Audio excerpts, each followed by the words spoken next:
விசிக துணை பொதுச் செயலாளர் ராதவ் அர்ஜுனா எழுதியுள்ள அம்பேத்கர் புத்தக வெளியீட்டு விழாவில் விஜயுடன் கலந்து கொள்ளாதது குறித்து விசிக தலைவர் திருமாவளவன் பேட்டியளித்துள்ளார். இன்றைக்கு அந்த விழா நடைபெறுகிறது. ஆனந்த விகடனின் சார்பில் வெளிவரும் அந்த புத்தகம் தமிழகம் மற்றும் பிற மாநிலங்களை சார்ந்த இடதுசாரி சிந்தனையாளர்களின் கட்டுரைகளை தொகுத்து எல்லோருக்குமான தலைவர் என்கிற நூலாக அதை வெளியிடுகிறார்கள். இந்த அளப்பரிய முயற்சியை மேற்கொண்டு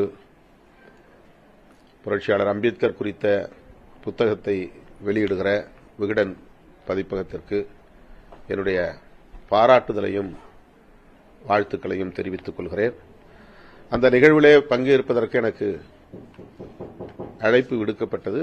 ஓராண்டுக்கு முன்பே நான் இசைவளித்திருந்தேன். ஆனால் தற்போதைய சூழலில் அந்த நிகழ்வில் என்னால் பங்கேற்க இயலவில்லை. அதற்காக வருந்துகிறேன். அந்த விழா வெற்றிகரமாக அமைய என்னுடைய வாழ்த்துக்கள். அதை நான் விளக்கியிருக்கேன், அறிக்கை விளக்கியிருக்கேன். சொல்லுங்க. செய்திகளை உள்ளது உள்ளபடி தெரிந்து கொள்ள ரெஃப்ளெக்ட் நியூஸை சப்ஸ்கிரைப் பண்ணுங்க.